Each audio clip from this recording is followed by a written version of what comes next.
See my screen? Yes. Okay, let us start.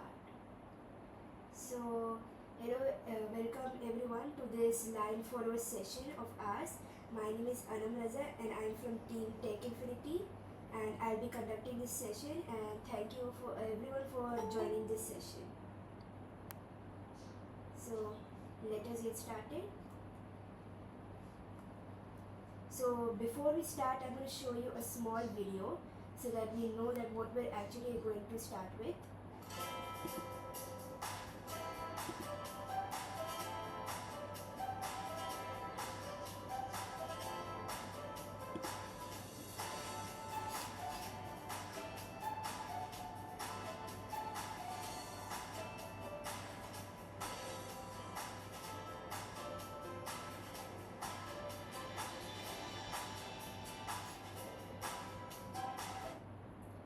So that was the video, and what you have seen in that video was about it was our team who has created a line follower robot which had completed that path as you saw. And so today we are going to be building a code so that our robot does the same exact thing which we showed in the video. So first we're going to start about basic introduction, block coding and blockly. So block coding is a beginner-friendly way of programming. I think there are many beginners in this class, in this meeting. So so you all can start with block coding. It is very fun and easy to do it, as you have colorful blocks. They fit together like puzzle pieces, and we can create multiple games and animations through that. And there are multiple block coding platforms like Scratch, App Inventor, but for XRP we will be using only Blockly. So Blockly is a program which is developed by Google, and we will be using Blockly to create a code for a line follower in XRP, an autonomous one. So let us get started. This is first we are going to start with what sensors we'll be using for the line follower. So does anyone know what sensors are we going to be using?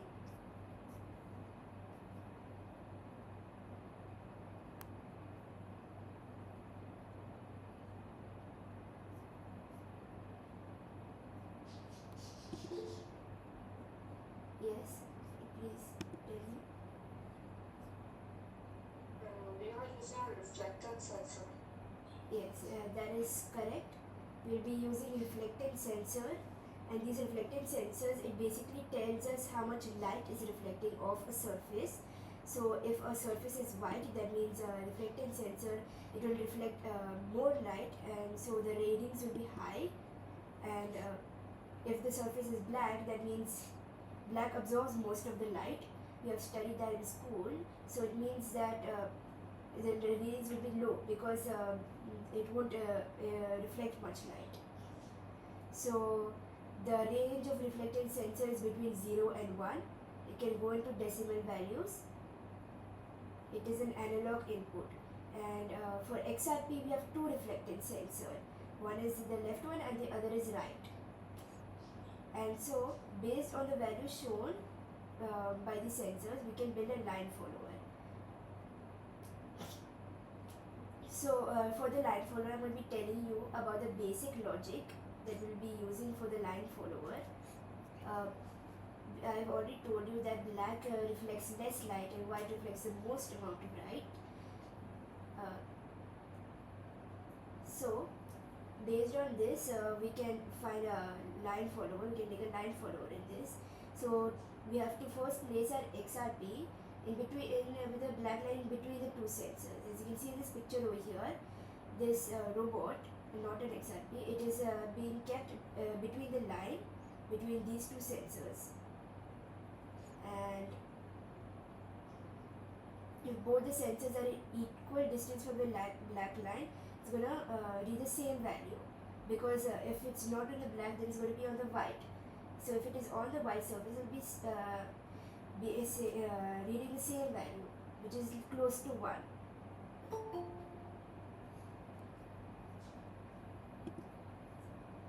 think people have joined.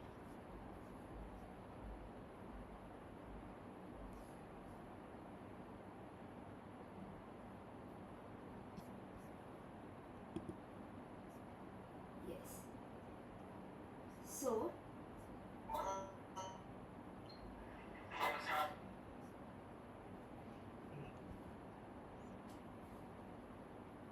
hello.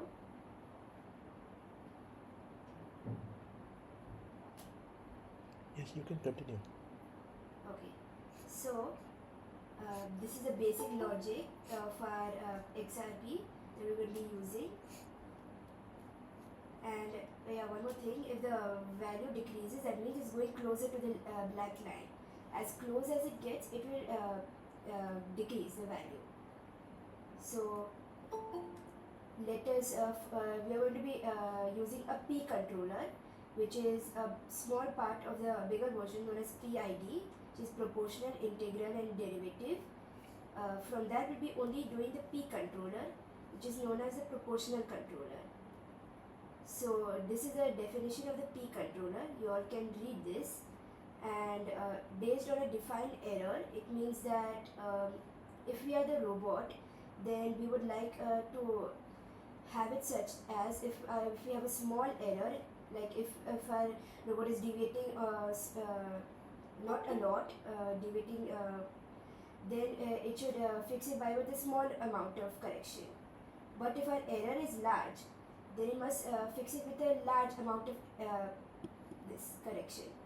So based on that mechanism, we have a P controller, and this P controller will be using to make a line follower. And so error, now what should be the error exactly? Error is the difference between desired and the actual value, so that we know how big or how small the error is. So the desired value, it is the value that we want to achieve in a robot. As you can see in this diagram over here, this is condition 1. It means that when this is would be a desired condition, right? Because the line is between the both sensors. So that means both left and right are 1. When both left and right are 1, then error is going to be 0. As you can see over here, left sensor minus right sensor is equal to 0. So that means if left is 1 and right is 1, error is going to be 1 minus 1, which is 0. This is our desired value. Can you pause and add others also? I think there are people.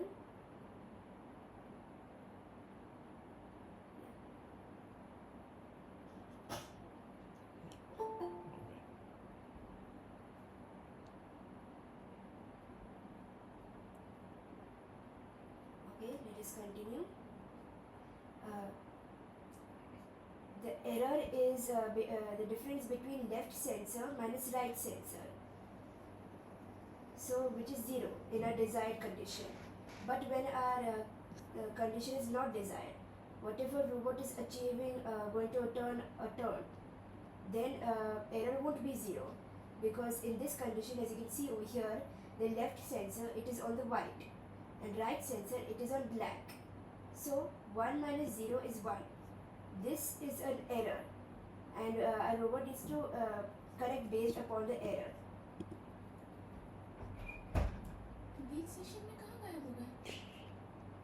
If the left and right sensor are not the same, then it will be not equal to 0. Like as you can I see think you have over to share here. again, share the screen again.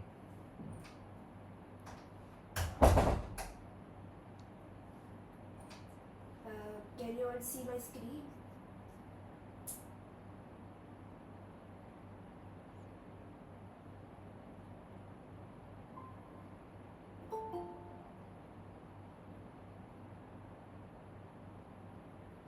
Yeah, hello, can you hear me?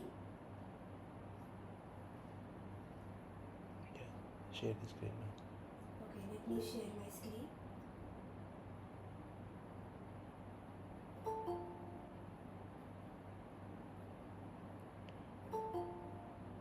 Now don't add anyone, leave it.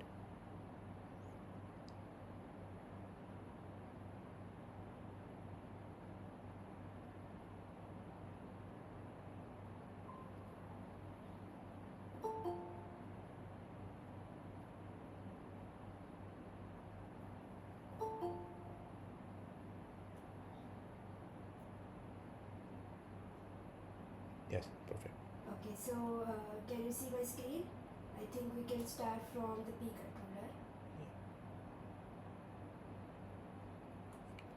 Yes.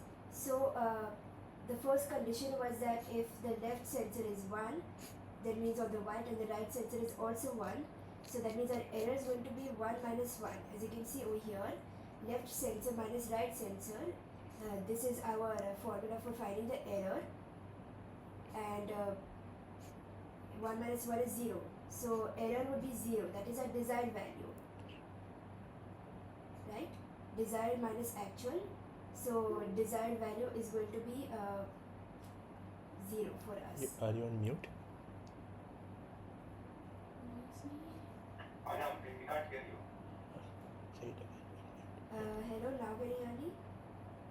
Yes, I can hear. Repeat it again, please. It's you. You can start from here again. Error. Yeah. So I was explaining about my proportional controller. Error is basically the difference between desired and actual value. As you can see in this condition over here, left is 1 and right is 1, because left is on white and white has a higher rating, so it means 1. Right is also 1. Error is 1 minus 1, which is 0, because error, as you can see, error is left sensor minus right sensor, which is 0. And this is our desired value, because this is what we want to achieve. Robot is undeviated from a line. So this is our desired value. And the second condition, as you can see over here, left is on white but right is on black. It means that robot is on a turn, as you can see over here. So left is 1 and right is 0. Error is going to be 1 minus 0, which is 1. Error is left minus right, which is 1 minus 0 is equal to 1. Now you notice this, that this is a positive value, but it's also an error.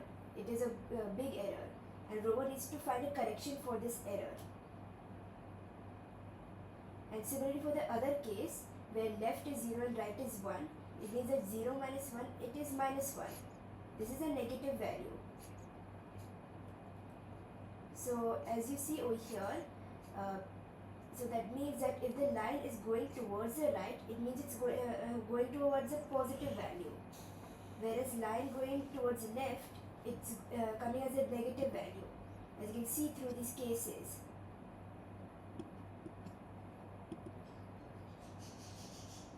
Yes. So let us continue. So difference between left sensor and minus right sensor can be considered as error, and using this error we found over here this error. We know positive value, that means correction needs to be towards the right. Negative error means correction towards the left, and based on how big the error is, that we can find out how much degrees it needs to turn. So, and this will be done on a repeated basis. It will be continuing forever and forever. We put in a forever loop, because we don't want it to work for one time step. So now we are done with this. I will move on to Blockly.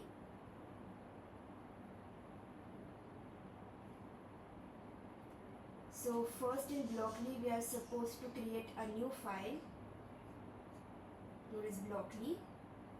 Is everyone able to see my screen? Okay. So let us continue.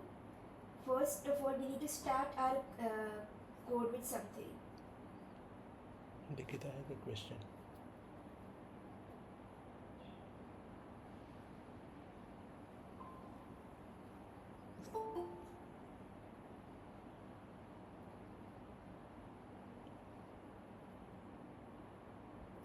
You can take Nikita's question. We can't hear you. We've lost you, Anam. Yes, now I can hear me. Yes, there's a question also by Latika. Was there a question? Yes, Nikita has a question. No, she has to ask you to tell her. Yeah, can you tell me?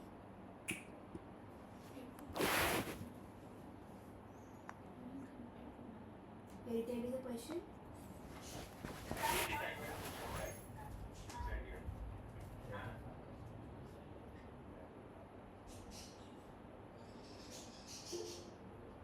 Okay, let's continue.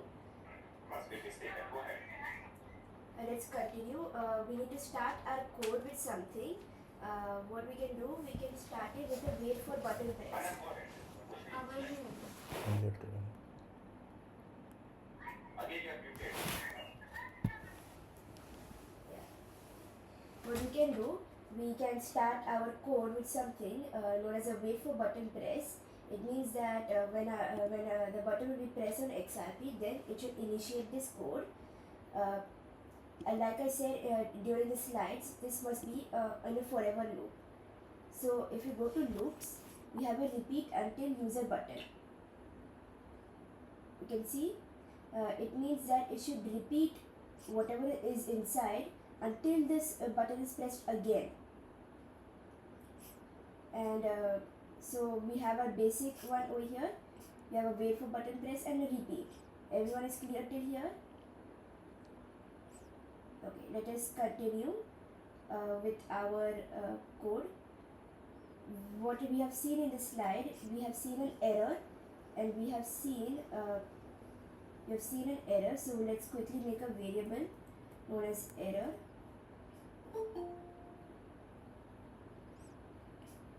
Okay, and we have to set our error. In our slides, we have defined the error as left reflected sensor minus right reflected sensor. So let us take out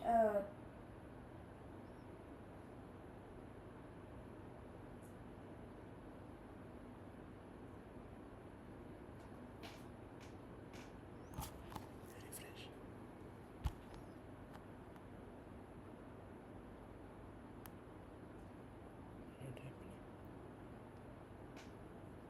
Not happening. so let us continue. We will need a left reflected sensor minus a right reflected sensor. So you have a left and a right, and we need to subtract this. So we can go to math, and we have this. We'll change it to minus, and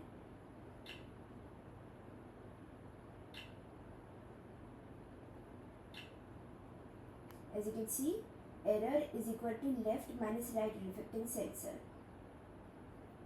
Now let's create another variable known as W. W means that W means it's the central speed, the average speed of both the motors. It is basically the speed of the entire robot. At what speed would it be moving? So W would be, we have seen the definition of a proportional controller. It means that speed should be proportional to the error, so that we can find out the actual speed on which how much it should turn or how fast it should go. So based on that, to make it proportional, we need to multiply it by something, right? We need to multiply error by something. That something is known as a KP value, and KP is a constant. So for now I'm keeping KP as 0.04, and this KP will remain constant. You can fine tune this based on how your robot would move, and we can put down an error.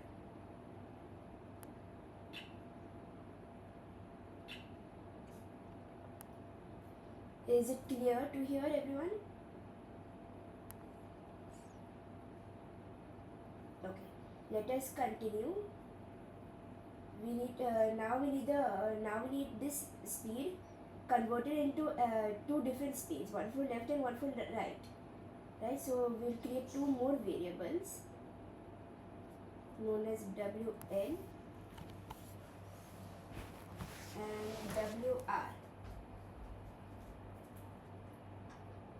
Okay, as you can see, we have created two more variables known as WL and WR.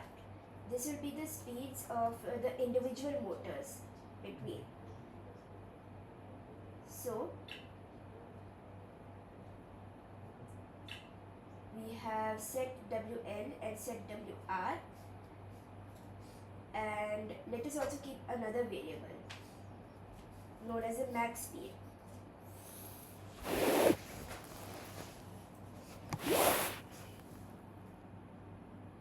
Okay, max speed is also a constant. It will be the maximum speed at which the robot can move. And can you take 1 minute pause and join the remaining student also? Just tell them that let me join other students. Okay, let me make other students join. I think we have.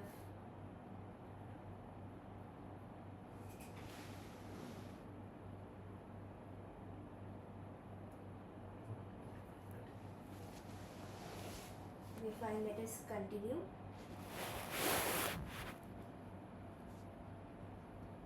Yes.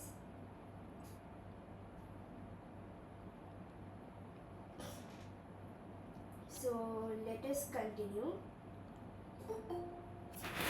Check 1 second.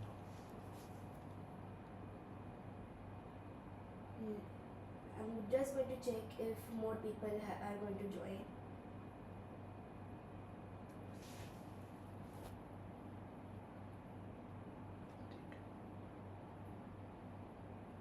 Okay, let us continue. We want to set our max speed. We were over here setting our max speed. Our max speed right now I'm going to keep it as 0.05.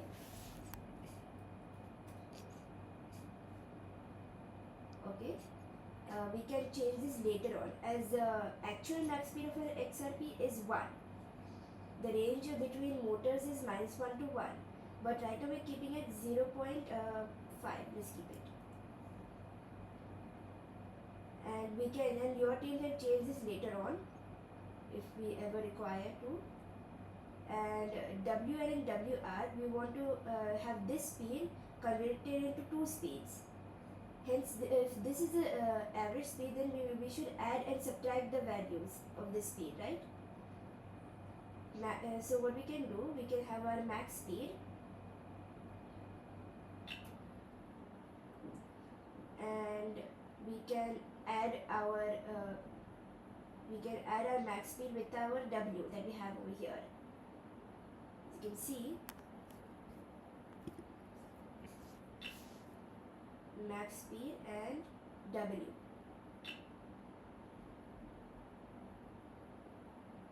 And similarly for this one, we'll subtract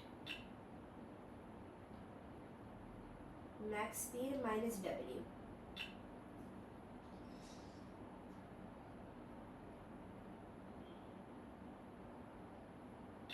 Is everyone clear till here?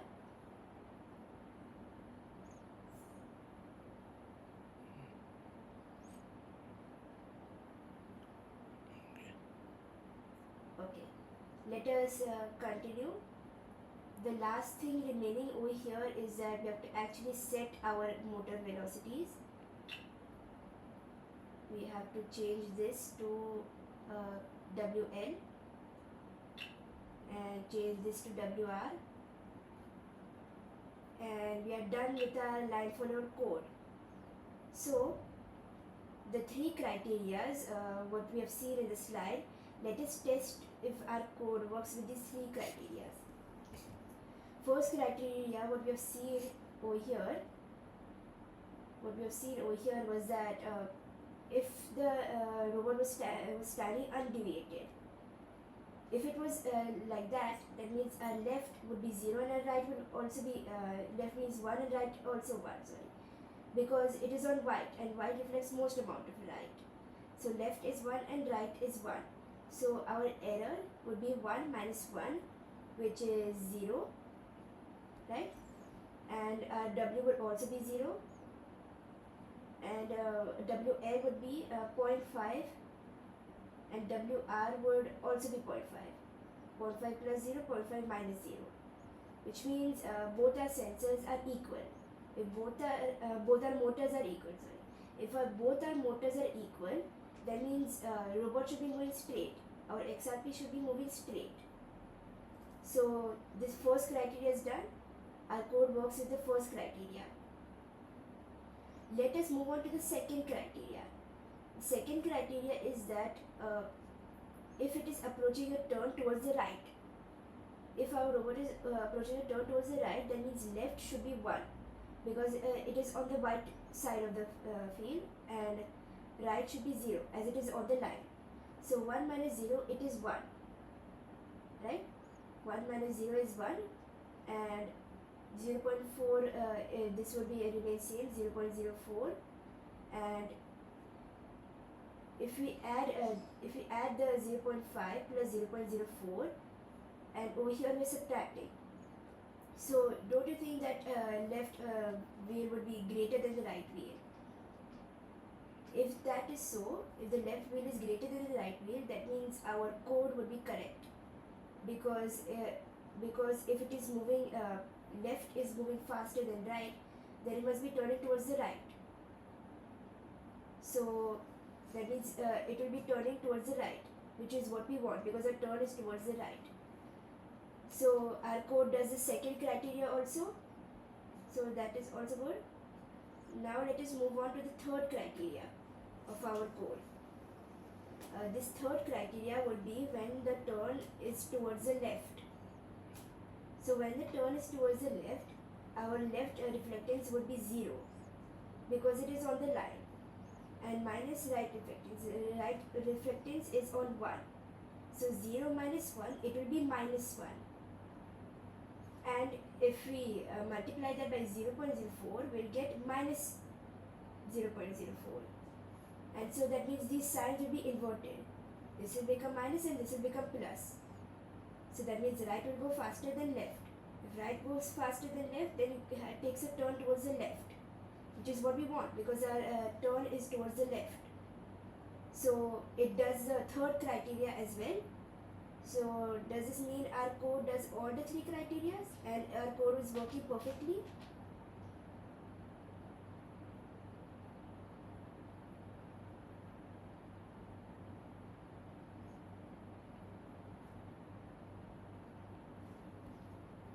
Okay, okay, so I think we are done. Anyone has any questions?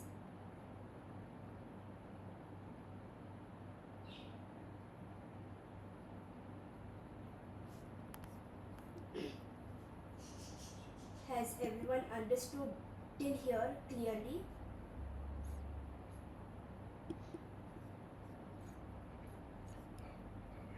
How will we define the KP value? KP value, it is a constant. You need to check with your robot. Keep on trying and testing. See which KP value works best with your robot. Same goes for this max speed. Max speed is 0.5 for now, but to make it competition ready, you need to keep your max speed as high as possible without your robot crashing. So you need to keep on checking your max speed and your KP value. If we have these 2 things correct, then your robot would run the fastest on the field and it will score your maximum points. So it will be that.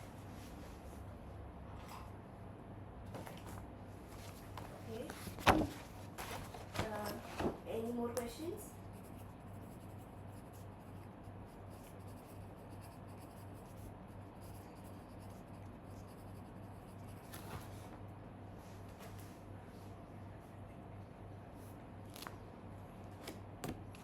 I think I'll ask a question to all of you. If this KP right now over here, it is 0.04. What happens if I increase it by large value? If I keep it 2 or maybe 3, then does anyone know what is going to happen?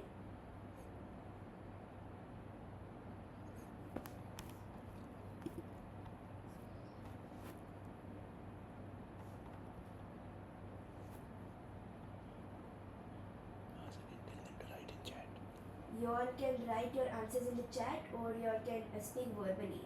There's no need of raising hands. You all can directly speak.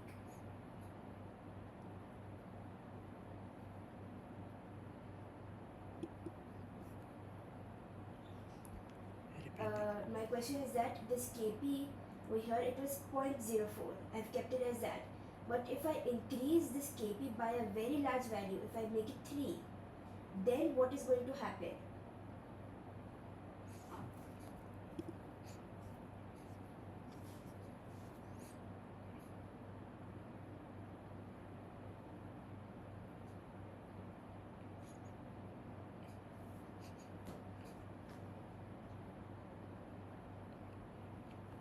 Let me answer. Is this ironically? This is a very broad answer. Robot will not be stable, but what will happen precisely? Is it going to be okay? It will overturn. That is correct. A robot may overshoot. It can behave very vigorously, maybe giving jagged turns, and so that's why we need to keep our KP as 0.04 or maybe some other value. You can change the value based on your robot, maybe 0.06 or 0.5 based on your robot. So I think till now everyone is clear. Let us move on to how we'll make this. This is our basic line follower code. We need to make it competition level. How it will actually win in a competition. So what we can do, we can increase our max speed, right? We can increase our max speed to 0.8. So it will complete the path faster, right? If it completes the path faster, that means it will save much more amount of time in our autonomous period, and that time we can use to do other things.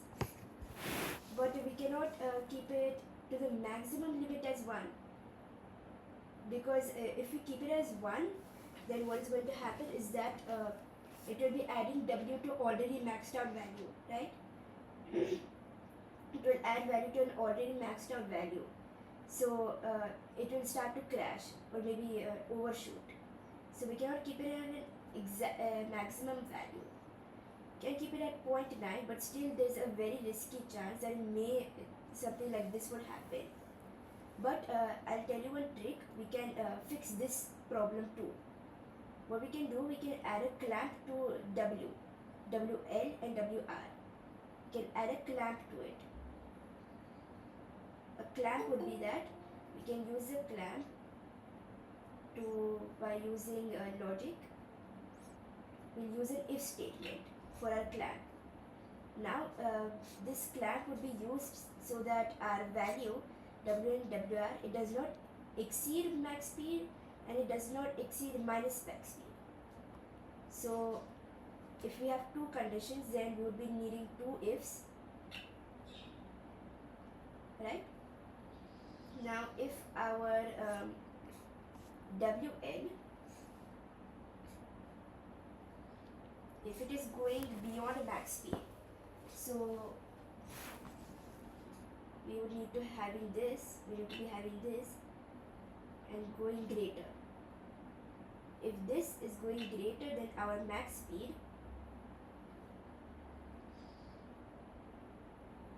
then we'll keep WL both our values to max speed only, right? Because we cannot exceed beyond max speed, so we need to keep them both at max speed only. So let us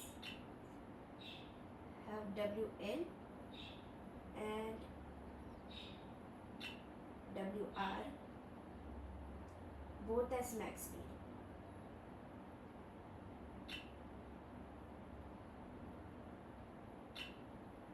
Okay, so now that we have this value, we have done this part. Now time for the second part of our clamp. What we can do, we can just copy paste this code. We can put this here. Let us delete this if statement. Now minus max speed. How will we get minus max speed? What we can do, we can multiply by -1 so that we get minus max speed, right?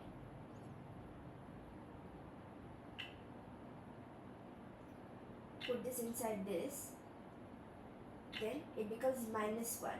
so minus max speed, and if it is going less than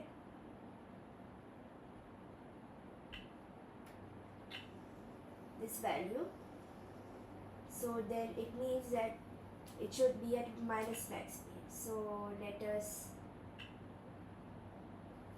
remove these values and change it to minus max speed using the same method that we used earlier.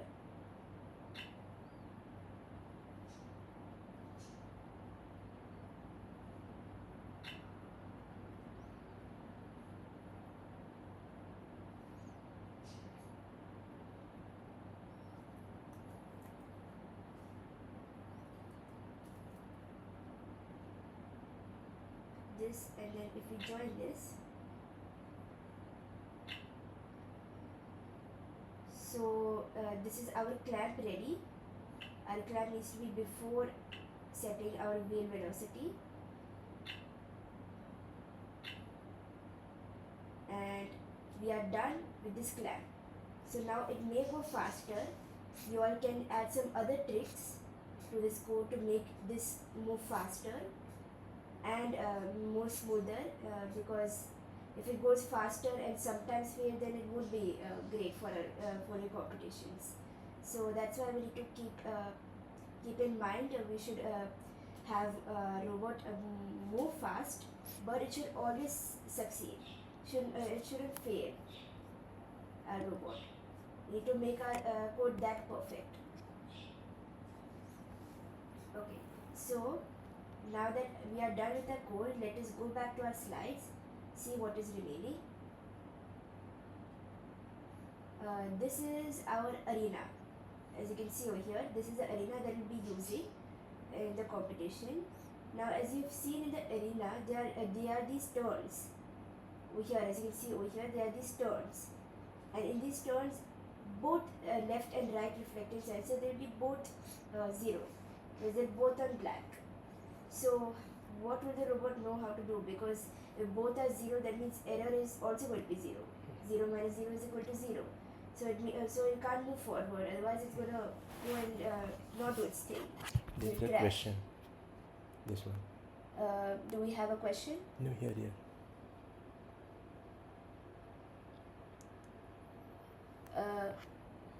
Yes, you may set it to 1, but there could be a chance of crashing the robot. The robot may crash or it may overshoot its turns.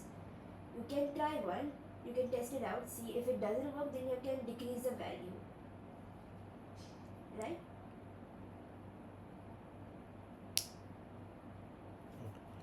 Okay, so let us continue.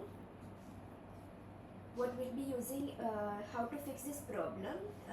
Can you all give your ideas on how we can fix this problem?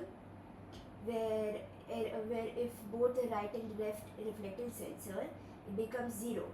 So that means error is also 0. That is not a desired value. It will go straight and crash. So anyone knows how we can fix this?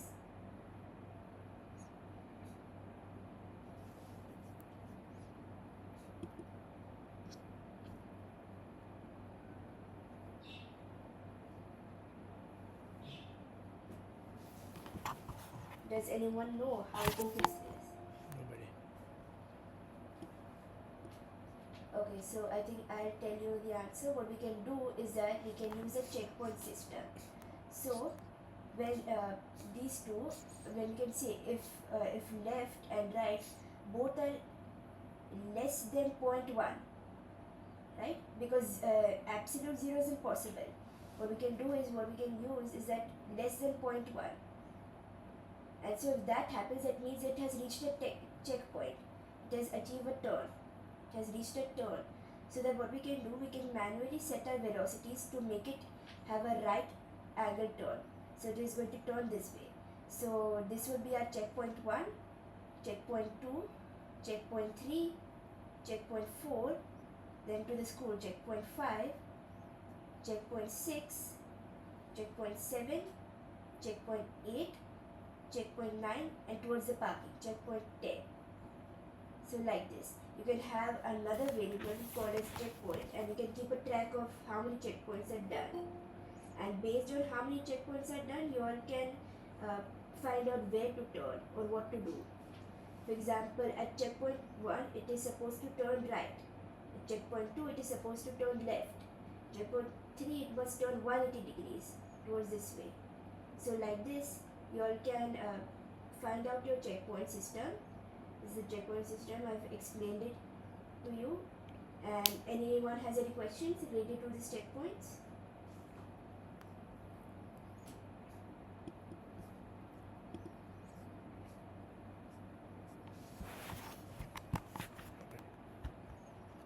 Has everyone understood checkpoints?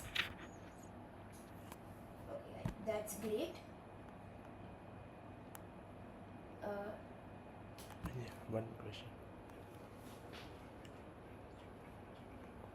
I think I've already told you about this. You can keep a variable known as checkpoint. And what you can do is that if checkpoint is 1, then you should have a right angle turn towards the right. And if checkpoint is 2, then you should have a left. So like this, you can write codes for all the other checkpoints, and that is how you can add this to your code. Can you repeat all about check? Can you repeat all about checkpoints? Just quickly repeat about Okay, so the checkpoint means that if both the right and left is equal to 0, that means both are black. That means it has achieved a checkpoint. As you can see over here, it means it needs to turn. And now where it would turn, that you all can decide whether it will turn this side first to correct this block first, or this side to correct this block first. Okay? For turning, you can set the left and right wheel velocity. You can set the left and right wheel, that effort of left and right, to make it so that it can have a right angle turn. That I think you all can figure it out. But this is the basic logic about the checkpoint system. And anyone has any more questions?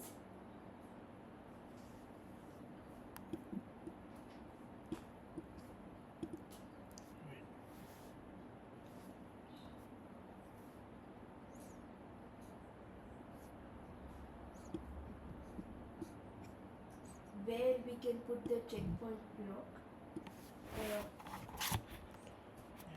What you can do, if you can see over here, we can keep another variable known as a checkpoint, and you can set it over here. Checkpoint is equal to 0, right? If a checkpoint is equal to 0, then what you can do, you can add an if condition. If checkpoint is equal to 1, then you all can do this, turn left or turn right. And how checkpoint will become 1, that will be because of left and right reflected sensors. Okay, so have you all gotten it?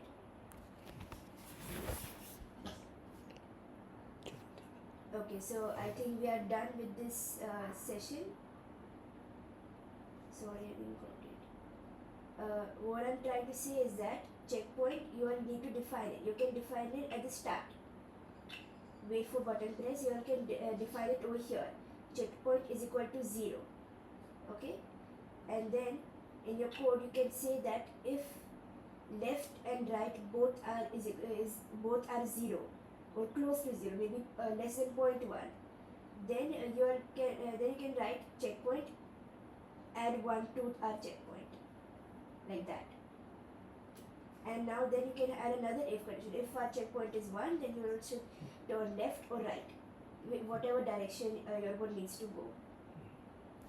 Then you can write on your own and then email me if you face any problem. So you all can try out this checkpoint system on your own, and you can email me if you have any more problems. We are done with this session, and thank you all for joining this.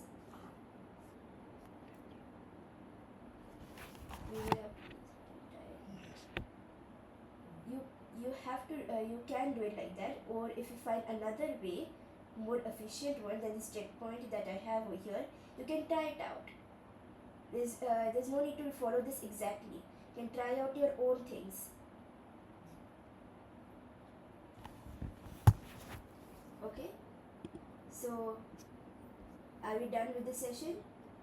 Let us wrap it up. Okay, so thank you everyone.